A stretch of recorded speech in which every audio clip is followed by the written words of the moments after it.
You take a seed, you plant it, you grow it, you dry it, you roll it, you smoke it, and it goes down smooth. Hey! Spanning the continent to bring you the truth about cannabis and marijuana law reform. I smoke pot and I like it a lot. The Russ Belville Show, the voice of the marijuana nation. Now, here's your host, Radical Russ Belville.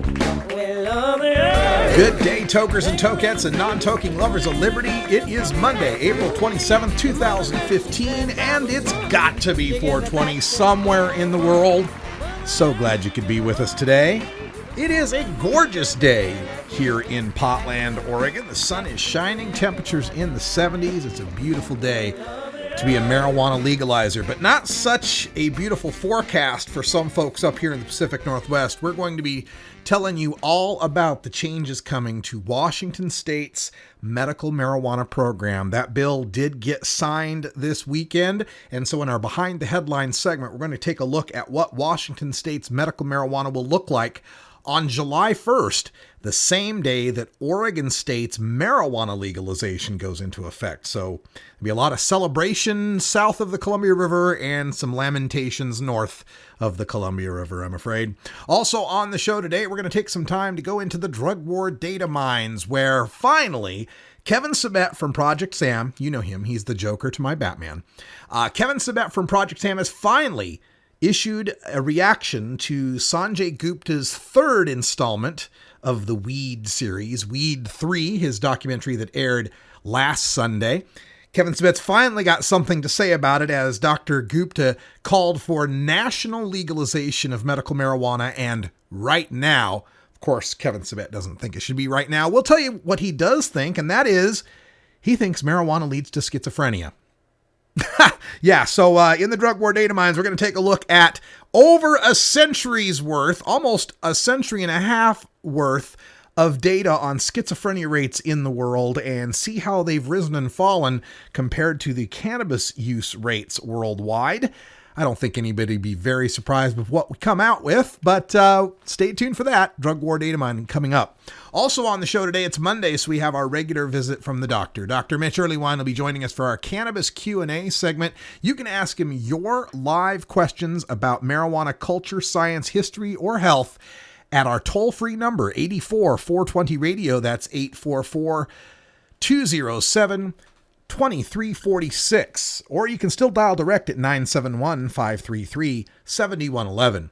And then following the Cannabis Q&A, we got time for some Cannabis Chronicles. We get a visit from Stu Titus. He's the Chief Executive Officer of Medical Marijuana Inc., which recently settled a lawsuit against Project CBD regarding some of their products. We're going to find out what that lawsuit settlement was all about and what Medical Marijuana Inc. is up to. Also on the show today, of course, we begin everything with the 420 radio news, and those headlines are coming up right after our first break. Also want to take this time to remind you that the 420 radio app is available for your Android phone. Please go to play.google.com and download the 420 radio app. You might find a couple in there. We're not the one from Costa Rica. Get the 420 Radio app, or just go to our direct download site at 420radio.buzz. And I know some of you out there, you might not like the new technology, you don't want all that fancy smartphone stuff. Folks, this app is simple. You download it, you push the button, and it plays. You know, like a radio.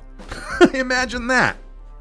We got all that coming up here on the Russ Belville Show. In the headlines today, we are going to take a look at a bill in Colorado for medical marijuana use for probation and parolees. Oregon's electricity use is in question following our legalization taking place July 1st. Vancouver, BC wants to regulate its retail marijuana businesses. We got an all-Pacific Northwest headline segment. We got Nevada legislators touring Colorado's Medicine Man. We've got Michigan stories to end the 420 radio news today, and somewhere in there we'll get in a joke about pot from President Barack Obama. Stay tuned, the news is next.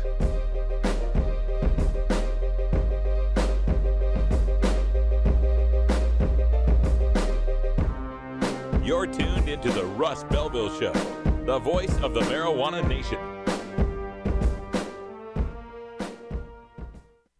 420 Radio, the world's voice of marijuana legalization. 420 Radio is brought to you by Sacred Serum, who is focused on creating elegant and sophisticated cannabis solutions through its line of dispensers and vaporizers that come preloaded with the world's finest cannabis concentrate. Sacred Serum's concentrate is made on pharmaceutical-grade supercritical CO2 extraction machines that use absolutely no butane or other toxic chemicals. The Vesica, the company's innovative new way to dab and frost, is now available in dispensaries across California. Sacred Serum, elegance and sophistication concentrated. Connect with 420radio.org through social media, on Twitter at 420radio.org, and our Facebook page at 420radio.org. Follow us and like us today. You'll be glad you did. Are you tired of storing your herb in back alley baggies? Then keep your herb fresh and protected with Pottles. Pottles are airtight and odor-free. Not to mention they're reusable, BPA-free, and UV-resistant. Pottles come in a variety of sizes, styles, and colors, so go check out Pottles at mypottles.com. Use the code STASH to get an additional 10% off. Again, that's mypottles.com, mypottles.com, and tell them Radical Russ sent you.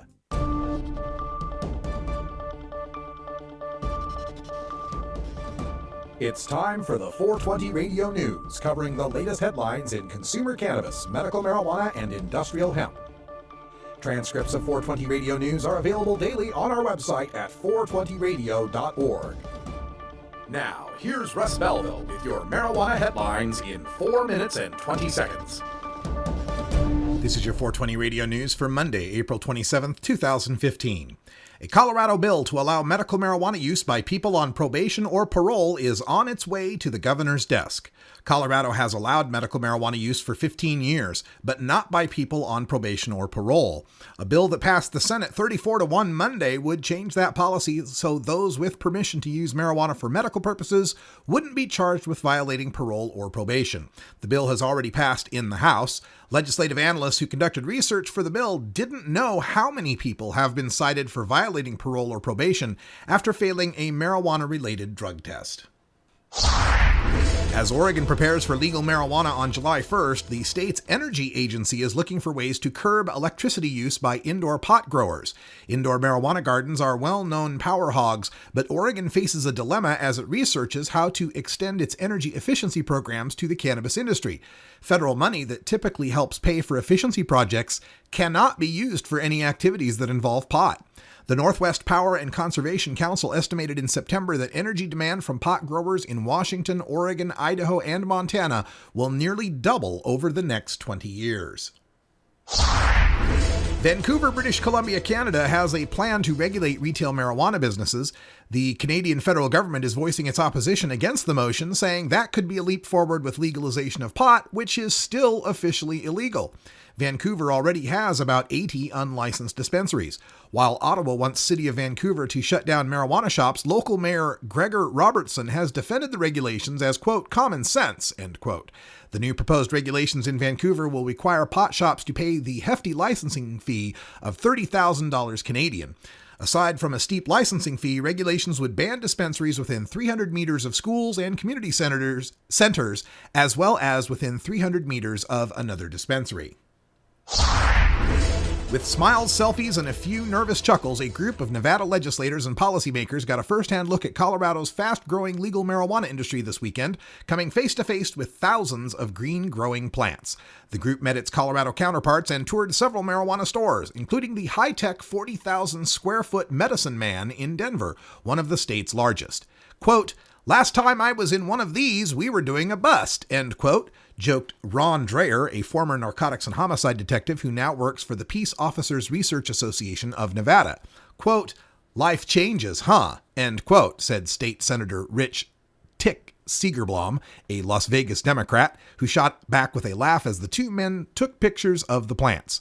None of the Nevada delegation bought marijuana, although Segerblom said he was tempted. Quote, "When I was younger, I smoked it, I inhaled it, and I enjoyed it," he said with a smile, "and I'm old enough to do it again," end quote.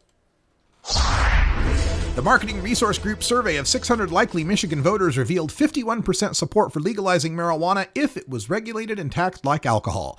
The results come as at least 3 separate groups are eyeing possible 2016 ballot proposals to tax and regulate marijuana. Michigan Comprehensive Cannabis Law Reform Initiative Committee, an activist-led group seeking to put more of a craft beer legalization model on the 2016 ballot, is proposing that a share of marijuana tax revenue go to roads. Another group, the Michigan Cannabis Coalition, is proposing a centralized regulation concept with revenue for public safety, health, and education. The Michigan Responsibility Council, the Oakland County group that is also considering a ballot measure, has discussed regulating marijuana like alcohol but has not yet announced any specific plans. One of 3 proposals on the May 5th ballot for East Lansing, Michigan voters would allow the use, possession, and transfer of up to 1 ounce of marijuana by people 21 and older. Lansing voters approved a similar amendment in 2013, and numerous cities across the state have passed decriminalization measures, including Detroit, Ferndale, and Kalamazoo. Mayor Nathan Triplett says he supports decriminalization as a matter of public policy. Quote, "I also think doing it by local charter amendment is a terrible way to go about doing this," he said, "because it creates a lot of confusion and conflict of the law. The best way to fix things is for state or federal officials to do it. However, I have no illusions that either the legislature or Congress will act on this at any point in the near future." End quote. This has been your 420 Radio News for Monday, April 27th, 2015. I'm Russ Belville. You can get 420 Radio on the go with our Shoutcast stream for all internet-enabled media players. Go to rad-r.us/420shout or just click the Shoutcast icon below the live radio feed at 420radio.org. Oregon has joined Washington and Colorado in legalizing marijuana. We're Portland NORML, the National Organization for the Reform of Marijuana Laws chapter in Portland, Oregon. Join us as we celebrate the launch of an exciting new era in marijuana freedom in Oregon. Our job has just begun. Powerful interests want to white out the most important portions of Oregon's legalization law. By joining Portland NORML, you add your voice to the thousands who voted for Measure 91 and want it to be implemented as written. The people have spoken. Now it is time for the legislature to obey the will of the people. Find out more about Portland NORML at portlandnormal.org. Attend our monthly membership meetings on the 4th Saturday of the month. See our website for more details. Portland NORML, ensuring responsible adult marijuana consumers are afforded the same rights, privileges, and responsibilities as beer drinkers. Hey, this is Willie Nelson for NORML. And I smoke pot and I like it a lot. I learned a long time ago that marijuana is a lot safer than alcohol. There's nothing wrong with the responsible use of marijuana by adults. It's time we stopped arresting and started respecting those who smoke marijuana responsibly. To learn what you can do to help, contact NORML at norml.org or call toll-free 888-67-NORML.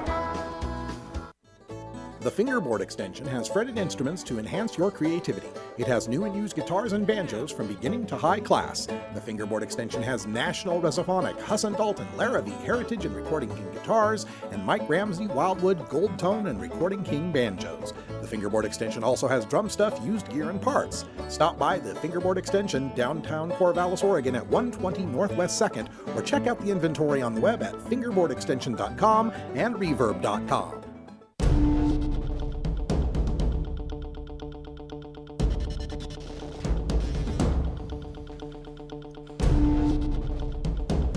Welcome back, everyone. Time for us to go behind the headlines where drastic changes are coming to Washington State's medical marijuana industry. We're reviewing a story on thestranger.com by Heidi Groover. Gotta love the name, Heidi Groover. And it reminds us that coming July 1st, the Pacific Northwest is going through some major changes in its cannabis laws. Of course, July 1st is the date where Oregon adults become legal to possess an ounce of marijuana in public, to grow 4 plants and possess 8 ounces at home, among other things. So it'll be a good day south of the Columbia River. We're very happy about that. But north of the Columbia, July 1st is the day when Washington's medical marijuana program, as we know it today, dies. The bill has been signed by the governor, Jay Inslee, in the state of Washington. And the first thing you should know is that This bill makes it so there will no longer be such a thing as a medical marijuana dispensary in the state of Washington. Every pot shop in the state of Washington will be an I-502 regulated store. The existing dispensaries will be given the priority if they want to become new licensees, and the cap on licensees has been lifted. But this means that many of the state's currently unlicensed medical marijuana dispensaries will go under. These dispensaries can then get what is known as a medical certification. They can become a medically endorsed, is what they're going to call it, a medically endorsed marijuana store. And under this medical endorsement, there's probably going to be some requirements by the state's liquor control board that the shop has to carry certain medically necessary cannabinoids. For example, there might be requirements they carry more high CBD items, lozenges, salves, things that a recreational customer typically wouldn't buy, but could be very useful to a medical customer. Also, the staff at these medically endorsed stores will be given some better training on the medical use of marijuana, be able to discuss the medical effects of certain strains, which, by the way, cannot be discussed in an I-502 store at this time. If you're a recreational user, you asking whether or not this sativa is going to make your head buzzy or make this indica is going to make you sleepy, they really can't tell you much. They're forbidden from doing so. At least at these medically endorsed stores, patients who have a doctor's recommendation would get some of this information. The medically endorsed stores will also be allowed to give away marijuana for free to some patients at their own discretion. Another major change in Washington State's medical marijuana law, it has gone the longest without having a medical marijuana registry, any sort of state registry. The only state not to have one, aside from California, which does so on a county-by-county basis. The new registry will be voluntary in Washington State. You don't have to sign up for it. But if you do not sign up for the registry, you will be limited to buying the amounts at one of these stores that recreational customers are limited to, just 1 ounce. If you get on this voluntary register, you could buy 3 ounces rather than just 1 ounce. But keep in mind, patients in Washington State are currently used to having 24 ounces. The voluntary registry would also allow a patient to be able to grow 6 plants at home, where an unregistered patient would only be able to grow 4. Keep in mind, right now, Washington patients are used to being able to grow 15 plants. Another change is the end of the collective gardens that situation was set up so 10 patients supposedly could grow marijuana together, cultivate up to 45 plants. That was the provision by which a lot of these unlicensed dispensaries were working, so that got scrubbed. And instead, now patients may join into cooperative grows of up to 4 patients, but they're going to increase the number of plants to 60 rather than 45. So in a cooperative grow, patients could have those 15 plants each that they're used to having. The trade-off, though, is these cooperative grows will have to be registered with the state and can be subject to inspection. Another situation is the taxes involved. There are bills currently to change Washington State's 25% at 3 different levels tax to 30 or 37% at 1 level. And patients would have to pay that tax as well. The only tax break patients would get would be the sales tax break. They would not be cleared from paying any of those excise taxes. Now, as far as getting these, being on this voluntary registry, this can be done not through the state, but at the medically endorsed stores. That's kind of a neat thing, is the patient would be able to take their medical recommendation to a medically recognized store, get entered into the database, get your picture taken, and then pay just $1 for what they're going to call a recognition card. So major changes happening here to the medical marijuana system in the state of Washington, and there's even more. We just don't have enough time to cover quite all of it. I do also want to make mention that these changes like them could end up happening here in the state of Oregon. There is currently a bill, Senate Bill 844, that they're trying to stuff some amendments into. These are called the -6 amendments. And some of these amendments are pretty onerous, like limiting growers, medical marijuana growers in the city, to only being able to serve 2 patients when we have thousands and thousands, at least 5,000 patients who are served by grows that produce for more than 2 patients. Which cancer, AIDS, or MS patient are you supposed to kick off your list when you're growing for somebody in a city?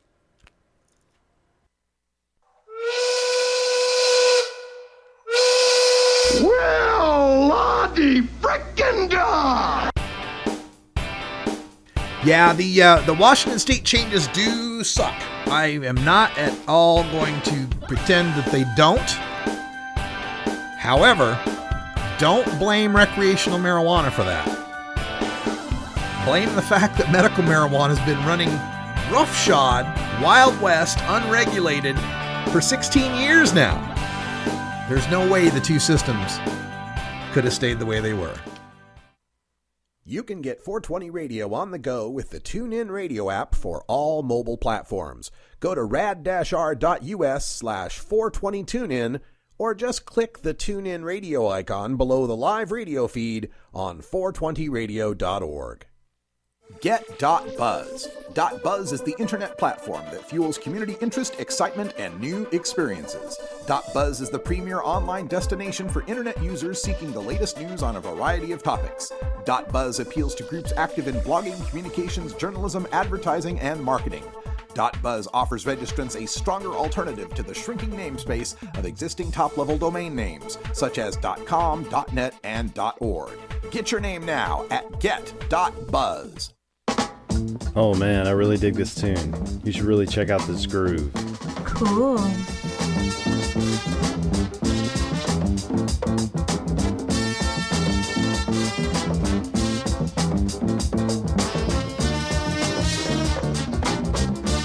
Groovy. Hey, check out more deep cuts like this on my show, Big Daddy Fink's Funky Roller Rink, every Thursday night on 420 Radio. Funky Roller Rink.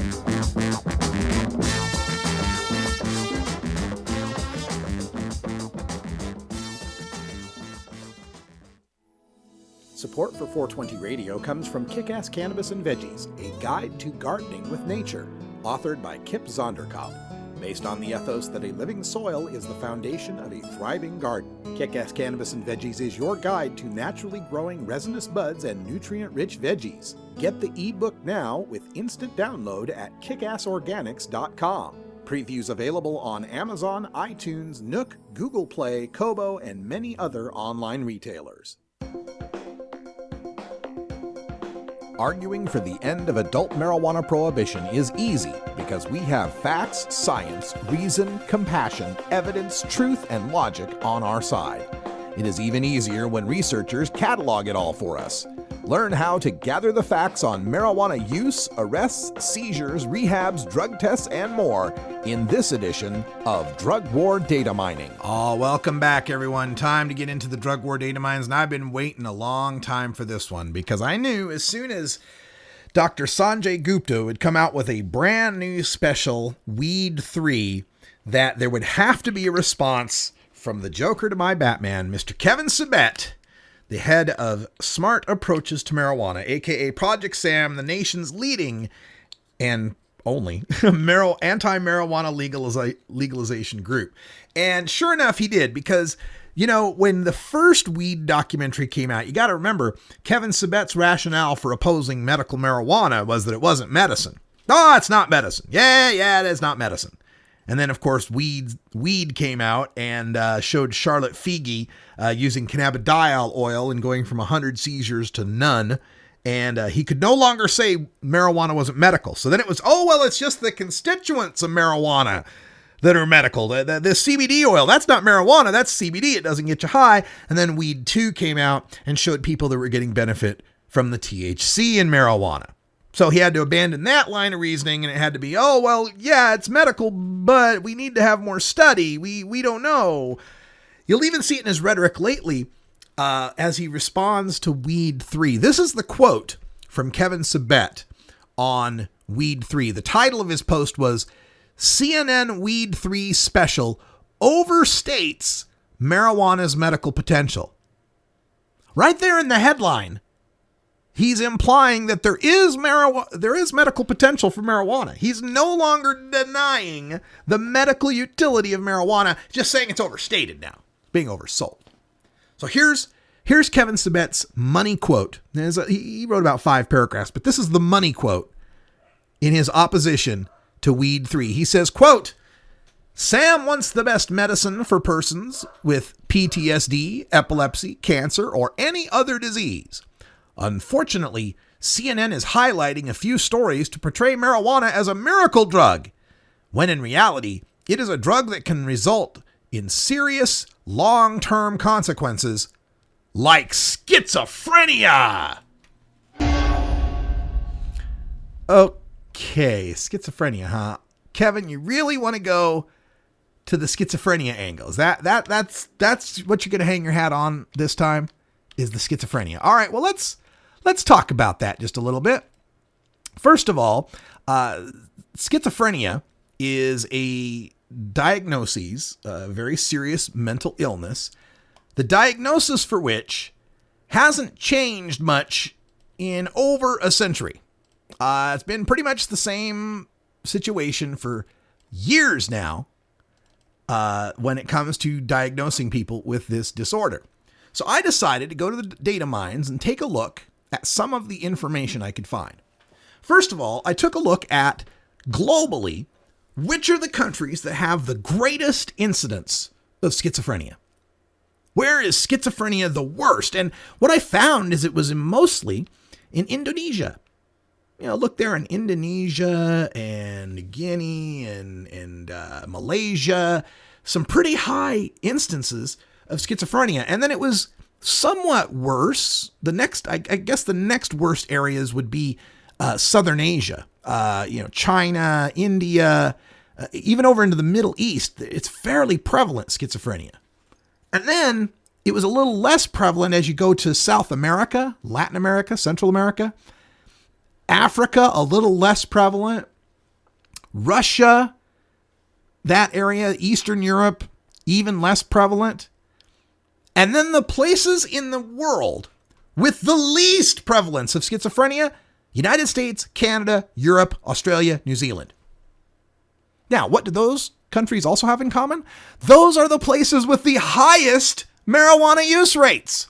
In fact, that Indonesian section where there's the most schizophrenia is where there's the least marijuana use. Australia, New Zealand, Canada, United States, Europe, where there's the most marijuana use, least incidence of schizophrenia. Now, correlation ain't causation, folks, but doesn't look like it's causing any sorts of problems. I also decided to look at some of the data because, like I said, this is a diagnosis that's been around for over a century. I found information from North Wales in the United Kingdom charting the incidence of schizophrenia per 10,000 people from 1875 to 1924. And we find on that graph that it's around 100 people per 10,000. It's around 1%. In some cases, some years it was as high as 1.5% was the rate of schizophrenia in the UK, in Wales, 1875 to 1923. Now, I don't think a lot of people were using marijuana in Wales from 1875 to 1923. And during that time, the rate of schizophrenia was 1 to 1.5%. Then the graph jumps ahead to 1995 through 2010, when you can bet there was a whole hell of a lot more marijuana use than there was before 1924. And guess what? The rate of schizophrenia is not only around still 1%, it's actually in some cases lower than that 1% over the past decade or so. Marijuana does not cause schizophrenia. We have confirmation of this through history, from country to country, and any doctor you could ask, Kevin. 420 Radio is 24-hour marijuana legalization radio. Growing plants indoors can be a rewarding hobby, but electricity bills can go through the roof. Then you have to cool down all those big hot lights. It can drive a grower insane. With Lush LED lighting, you can solve many of these issues and double your rewards. Matt and his scientists have developed the perfect light for flowering plants with far less cost and heat. And the results? Very effective. Check out lushledlighting.com right now and tell them Radical Russ sent you. NORML stands for Responsible Adult Cannabis Use. If cannabis use is causing problems in your life, consider taking a break or seeking medical assistance. Consider ceasing cannabis use if you have a family history of mental illness. Don't drive or operate heavy machinery while impaired by cannabis use. Cannabis use is not without risks, even though the risks may be far less than those posed by legal drugs. Hey everybody, it's Radical Russ here from 420 Radio, inviting you to be like me and get your ink done at Lucky Horseshoe Tattoo, Fort Worth's most female-friendly, clean, sterile, awesome tattoo shop. Thomas and his crew are true artists who can design you a custom piece or use a design you bring in. Lucky Horseshoe Tattoo also offers all styles of tattooing as well as piercings and all-around fun. In the DFW area, stop by Lucky Horseshoe Tattoo and tell them Radical Russ sent you. Trust me, it'll feel awesome.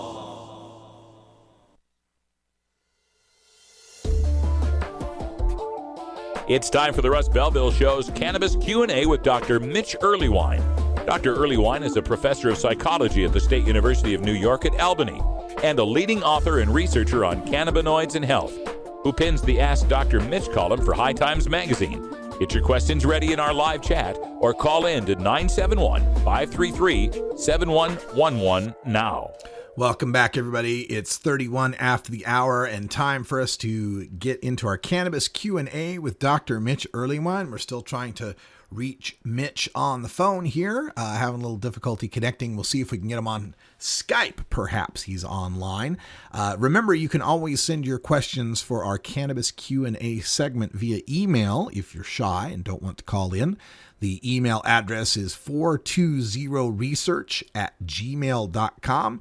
That's 420research@gmail.com. Dr. Mitch Earlywine, in addition to being at SUNY Albany, is the chair of the NORML Board of Directors as well. So he's a person that can give you answers on more than just the science and the health of it, but also the culture and history of marijuana legalization. Also want to remind you that the NORML Aspen Legal Seminar is happening at the end of next month. You want to visit norml.org to check out information on registration and getting involved with the legal seminar. And you can learn so much from the folks there at NORML. We got Dr. Mitch on the line. Welcome back, Dr. Mitch. At the tone, please record your message. We don't have Dr. Mitch on the line. We've got a message machine. Okay, so we're going to have to adjust things on the fly just a little bit. This will give me the perfect opportunity to play for you a joke from President Obama. He was speaking at the White House Correspondents' Dinner about the upcoming 2016 election that, of course, he won't be able to run for since he's serving his second constitutionally mandated, constitutionally allowed term. So he was talking about the possibility of candidates running for office, particularly on the Democratic side, when he had this joke.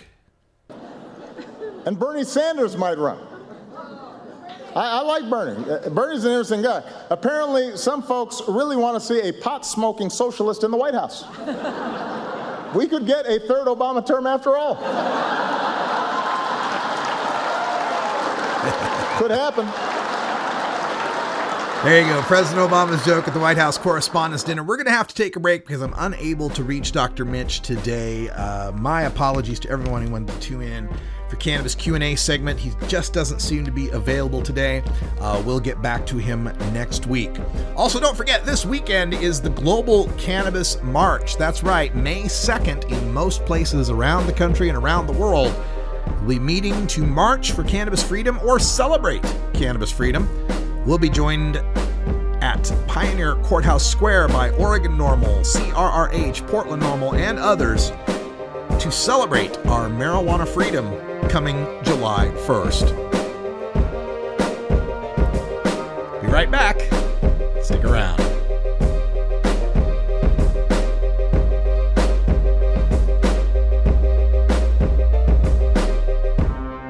You're tuned into the Russ Belville Show, the voice of the marijuana nation.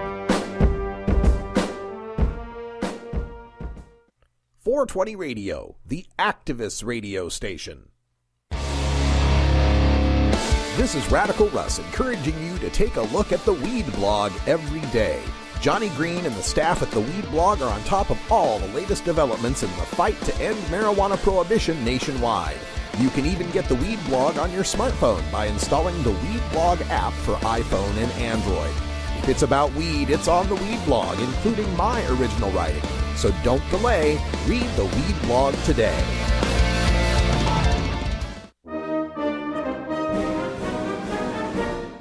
Sir, do you think there will or should come a time for us to discuss the possibility of legalization, regulation, and control of all drugs, thereby doing away with the violent criminal market as well as a major source of funding for international terrorism? Thank you so much for your time, Mr. President. Well, I think this is an entirely legitimate topic for debate. Name the time and place, Mr. President. Radical Russ has been prepping for this debate full-time since 2005. The Russ Belville Show.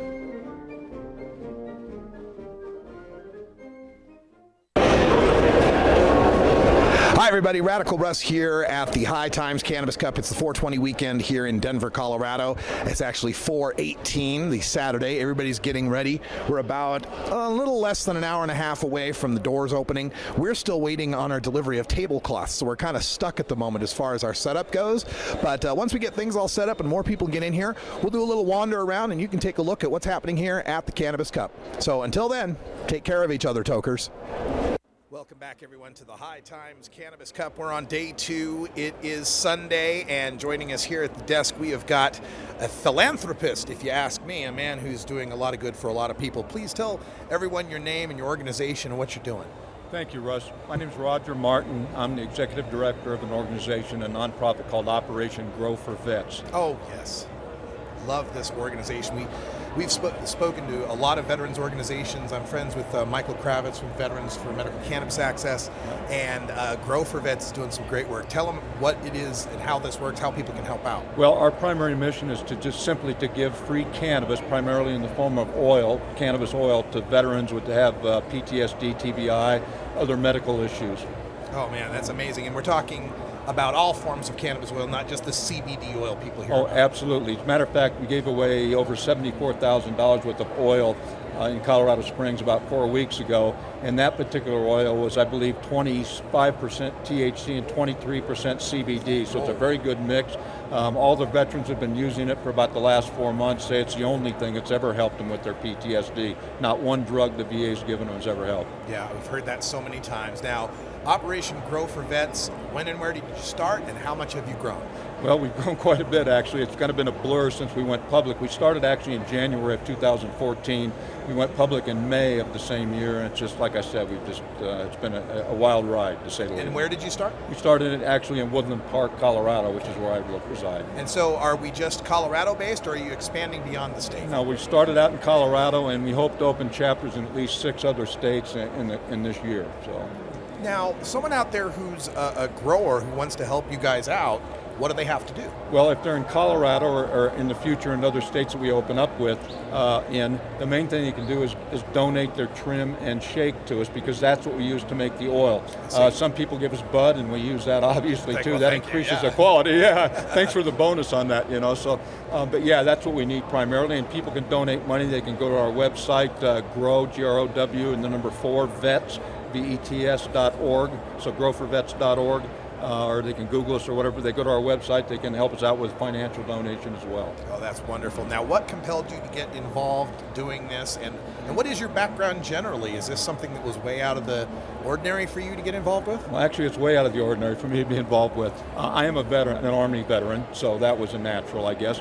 But I have a background in law enforcement. And so it was not like just kind of a curve in the road for me, it was a 180. And what happened was that the drug of choice they gave me was OxyContin, and by 2010 I was taking 180 milligrams of that a day.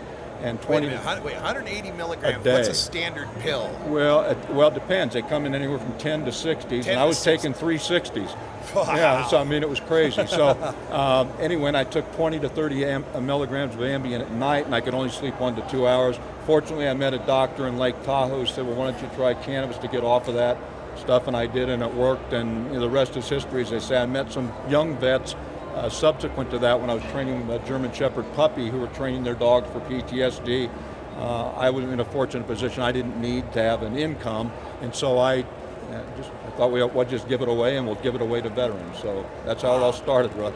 See, this is so wonderful and so refreshing because we're in an era right now that they sometimes call the green rush. Yeah. And everybody is looking to make a buck on marijuana as fast as they can, even to the extent like in Ohio, they're just trying to write it into their constitution, trying to buy their own legalization. Right. So an organization like Operation Grow for Vets, where this is altruism, this is truly the giving spirit that is so remarkable about this community. I mean, the marijuana community has always been this way, but the way we're coming together to help our veterans, especially with the post-traumatic stress injury, I don't like to call it disorder. Well, we don't either, and usually I don't use that. It's just post-traumatic stress because it really is not a disorder. You're right on with that. I always say you wouldn't call a crack in your femur a broken leg disorder. Exactly. The main reason in our printed material starting next month, we're going to go to PTS, instead of PTSD. The problem is now, of course, at this point, is PTSD is a hot button issue. Yeah. So the general public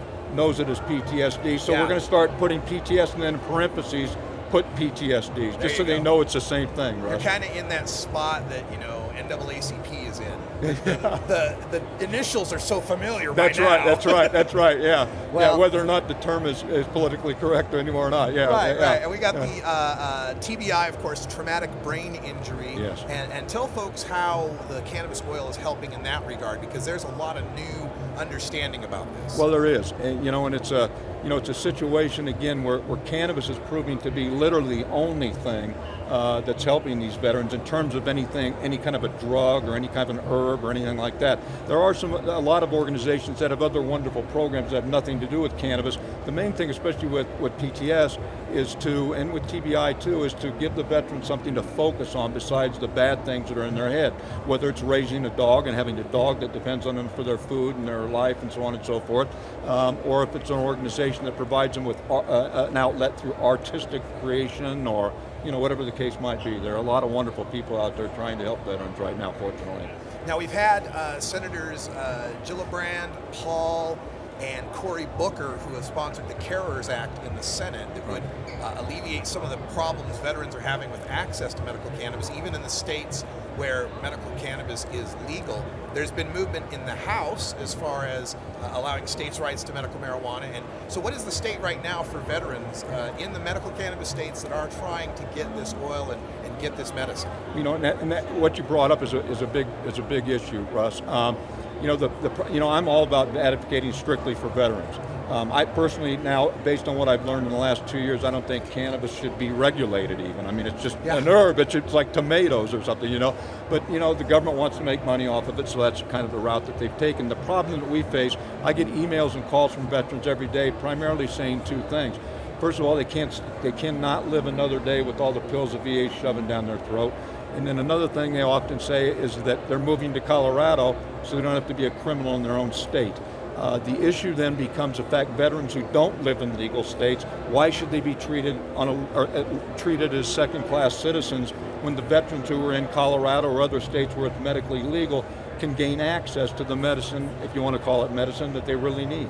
Yeah, I've always said, if you're man enough to carry a rifle in the sand, you're man enough to carry a joint in your hand. Well, that's it. And back in my day, it was you could, if you were 18, you could drink at the at the military clubs, regardless of where you're at, because again, the same thing that happened with voting, back in the old days, is if you're old enough to die for your country, you ought to be old enough to vote, you ought to be old enough to drink, and like you said, you should be old enough to have a joint in your hand if that's what you want to do. Yeah, and of course, politically, I know as these states legalize, they have to start out at age 21 because people want that alcohol comparison, but no, really, I would, if I could wave the magic wand, it would be, I make a qualifier, 18 and your college diploma or your high school diploma. Absolutely. Hey, that's right on. And that's 18 and your high school diploma or GED, whatever. But we want to know that you're going to, if you're going to start smoking weed at 18 or younger, we still want you to be a responsible person. Yeah. If you start at 15, we want you to get like you said, a diploma or a degree. Yeah, get your diploma degree, and then If you don't, well, then it's 21 for you. We got to get away. Exactly. So that's always been my idea. Or if you've enlisted. Right. I figure, Exactly. All right, you signed up for your country. Right. Here's a joint. Exactly. Boy, that'd be nice to get at the recruiter's office, wouldn't it? I don't know how the recruiters are going to look at that one. Join the Army, get a joint. I like that one. I'll have to float that past them, see how they do. You see the Uncle Sam poster? Uncle Sam wants you, and he's passing the joint. Oh, that's fantastic. That's cool. Well, it's Operation Grow for Vets, and give them out the website address or any contact. Okay, again, it's growforvets.org, and it's a number 4. So growforvets.org is our website, or you can Google us, either Grow for Vets or Operation Grow for Vets is our official name, and you'll be directed to our site. So I really appreciate the opportunity to share the story and tell people about our organization. Yeah, it's my pleasure, and thank you for your service, both in the military and now. All right, well, thank you very much for what you do and helping spread the word. I mean, you're much a hero doing that as anybody, so I appreciate that. Thank you, Rob. Thank you. All right, let's get back to the Cannabis Cup and enjoy. We'll be back in a moment. You know Herb Thrasher from the Herb Thrasher Flower Hour. Now get ready for Herb Age Designs for the proud cannabis consumer. Herb Age Designs, lifestyle gear for the 420 friendly. Herb Age Designs, we've got frisbee golf discs and durable hemp gear. Herb Age Designs, we've got shot glasses, drinking glasses, coffee mugs, and beer cozies. Check us out on Facebook and online at herbagedesigns.com, and follow Herb Age and Herb Thrasher on Twitter.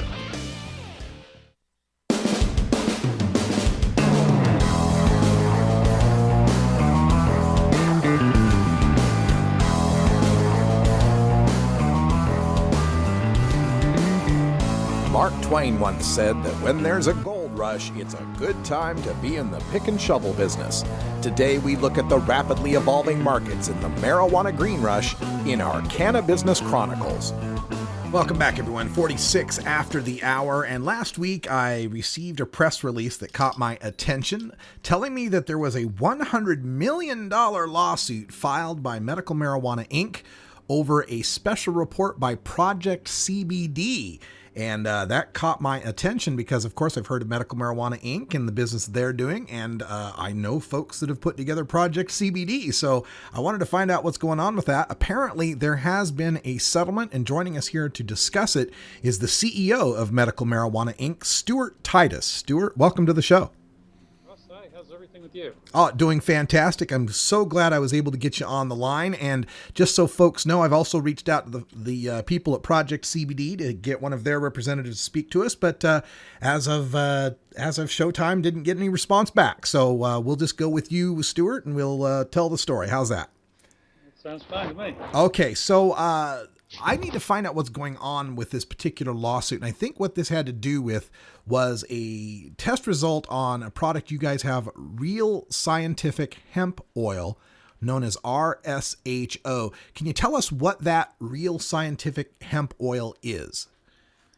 Yes, our RSHO product is a nutraceutical product that is based off of the industrial hemp plant. It's high concentration of CBD in the hemp oil, and it's a product that we have available for public sale. And in your phrasing of that, I noticed you say a nutraceutical and you reference the hemp plant rather than cannabis or marijuana. So is it the point that this is made from industrial hemp, which is, subject to less regulation than Schedule I cannabis might be? Yes, this is from industrial hemp that we grow from our overseas operations, and thus it's legal for importation and sale in all 50 states. Okay, so this has been the subject of some controversy, but that's not what our discussion's about. Some people, think that this idea that you can get medically viable products out of industrial hemp is, there's still a lot of questions about that, but let's table that for a moment and instead talk about this controversy in this suit, which was the folks at Project CBD, which is a lot of activists and medical marijuana people put together Project CBD and have been warning people against these industrial hemp products. And specifically, they had a report that they issued. And I forget the title of the report, but it was a special report that supposedly said that your products were laden with toxic heavy metals. Can you walk us through what happened in this suit? Well, obviously there's still ongoing litigation, so there's only so much I can comment about. Okay. But we did receive a settlement agreement from Stewart Environmental, which is a company that did some of the testing on this particular product. And I think you'll find that when you listen to their testimony or read their transcript from the video, that the reports that Project CBD was putting out were, I would characterize them as blatantly false.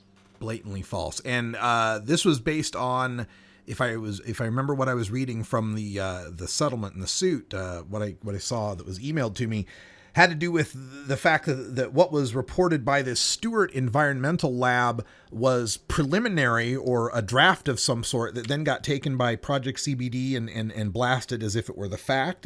Am I close there? Well, there's what's called a preliminary report. Apparently, I'm not as familiar with analytical laboratory analysis, but as the Stewart Environmental Company has said, they did an initial test, which basically is supposed to show a significant amount of heavy metals, because they do introduce heavy metal into that test.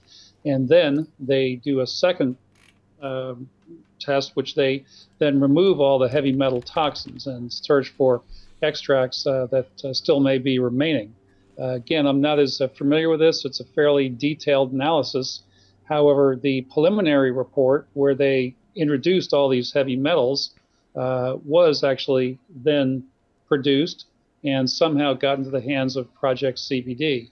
I believe the company came back very shortly thereafter and said, this is a preliminary report. We'll have a final report for you in a very short order. The final report came back and showed that the sample was free and clear of toxins and heavy metals. However, Project CBD is, facts will come out, but unfortunately, it just seems they have made their comments based on a very preliminary and totally incorrect report. So the settlement that we're talking about at this point comes from the lab they based their report on, not from the folks at Project CBD.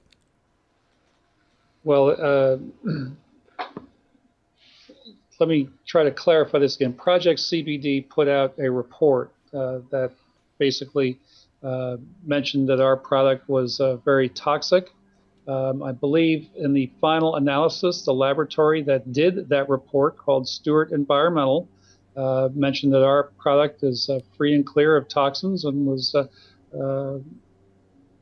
free and clear of toxins, I guess is what I can say. Okay. So you mentioned that there's still ongoing litigation. Would that be with Project CBD over this particular report? That's correct. Okay, and so that's where we start talking about, I guess, the things like harm to the business reputation and false claims, and is that what we're dealing with in this suit? Well, certainly our company, our product, and our shareholders have been harmed by the inaccuracies, and the controversy within the industry is obviously never a good thing, and we hope to be able to resolve this very expeditiously. Okay, let's go back to the oil itself, real scientific hemp oil, and the idea that we can get medically efficacious compounds out of what's known as industrial hemp. Now, typically the definitions industrial hemp worldwide are that those cannabis plants that contain less than 0.3% THC. Is that what your stock is that you're working with? Yes, that's pretty much the international standard. Some countries it's 0.2%, but generally 0.3 is what's being established. Looks like that's being established here with some of the legislation in the United States. Mm-hmm. So it seemed to me that what you're getting for the real scientific hemp oil then would be mostly CBD and other cannabinoid based rather than the THC. That's correct. Yes. Okay, and so. It's your company's contention that there's no difference in the CBD that you'd get out of an industrial hemp plant versus what, say, the Stanley Brothers in Colorado were getting out of those Charlotte's Web type plants that were initially thought to be cannabis plants, regular old pot plants, but they had such low THC, but they weren't industrial hemp that they could only use them for CBD. Is basically, I guess what I'm saying, is CBD no matter which type of plant it's coming from?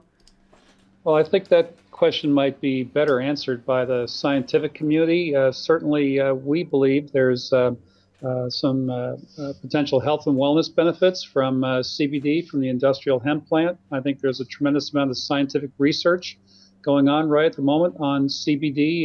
You can look up a number of different things. One of our portfolio companies, Canna Life Sciences, is researching pharmaceutical potential of CBD. So they've had the ability to use the U.S. government's patent on the therapeutic use of cannabinoids, known as the 507 patent. So just looking that up, I think you'll see that there's some potential medical benefit from cannabinoids in general, and particularly in CBD. Sure. Folks who listen to the show are well aware of patent number 6630507. You know, the federal government says, hey, there's a medical utility here from this drug that we say has no medical utility. We're speaking with Stuart Titus. He's the CEO of Medical Marijuana Inc. And another part of this company and this industry that we're breaking into here is the fact that it's still federally illegal on so many levels and illegal in many state levels. And so far, the companies have all been pretty much on what we call the over-the-counter stocks, the penny stocks. Is that the situation with Medical Marijuana Inc. still? Yes, it is. We're over-the-counter. Our stock symbol is MJNA.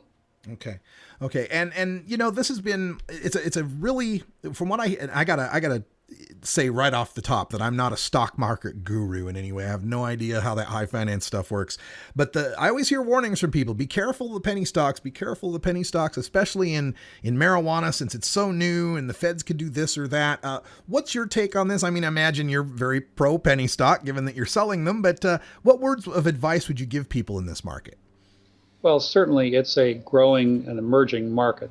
All the companies here are pretty much in the developmental stage. Certainly, we'd like to believe somewhere down the road, whether it's 3, 5, 10 years, this is going to be one of the great growth industries in America. I think there are several companies that have the potential to be the next Apple computer or Google or what have you. And it's just a question of companies being able to put forth a good business plan, being able to follow it, and then have the good fortune to have perhaps some legislation and all come along positively forth. The nice thing about our operation is that we really don't necessarily depend on legalization of marijuana. We have a wonderful product that's hemp-based, and it's presently able to be sold in all 50 U.S. states. Okay, and are you currently selling this RSHO in all 50 states? It's available for consumers in all 50 states. Wow. Okay, so I guess you could look for that from Medical Marijuana Inc. And you're not getting pushback from any states? Anyone's threatening anything under Controlled Substances Act here? No, we're not. Wow. All right. We'll have to take another look at this stuff, folks. Medical Marijuana Inc. is the company. Stuart Titus is the CEO. We're speaking to him about the recent suit that's going on. And we'll also have another representative joining us tomorrow at 3:30. We'll talk a little bit more about this situation. But before I let you go, Stuart, could you give folks some contact information for the company if they're interested in talking to you guys, learning more, or investing? How can they do that? Oh, certainly. Our website is www.medicalmarijuanainc.com. Our trading ticker symbol is MJNA. That's Mary Jane Needs Another. And our investor relations number is 888-OTC-MJNA. All right. Stuart, thank you so much for joining us here on the Russ Belville Show, and we'll keep our eye on what's happening with Medical Marijuana Inc. Appreciate it. Appreciate it, Russ. Thank you for having us on. Oh, my pleasure. And folks, that's about all the time we got for today's show. But like I mentioned, on tomorrow's show, we'll have another representative from Medical Marijuana Inc. And I'm still reaching out to the folks at Project CBD. I'd really like to get both sides on this story because, like I say, I'm neither the scientist nor the stock guru to really be the expert on whether or not any of this is true or not. I've heard warnings. I've heard people warn me about penny stocks, and I've heard people warn me about whether or not hemp-derived nutraceuticals can actually be beneficial. We'll take your calls on it in the next hour if you're interested in discussing it further. The phone number here is 84-420-RADIO. That's 844-207-2346. Of course, that's all the time we got for Hour 1, but stay tuned for Hour 2, Toker Talk Radio. We're taking your calls, and we'll cover some more stories in marijuana, including Jacob Sullum's look at that recent federal court decision that said marijuana's still Schedule 1 and there's nothing we can do about it. We'll tell you why it was kind of a fixed game to start with. And bad news from the world of mixed martial arts and marijuana. Oh, John Jones. For everyone here at Roll the J Studios, I'm Radical Russ. Until next time, take care of each other, tokers. This is the Russ Belville Show. The Russ Belville Show is blogging and podcasting daily at radicalruss.com. You take a seed, you plant it, you grow it, you dry it, you roll it, you smoke it. You take a seed, you plant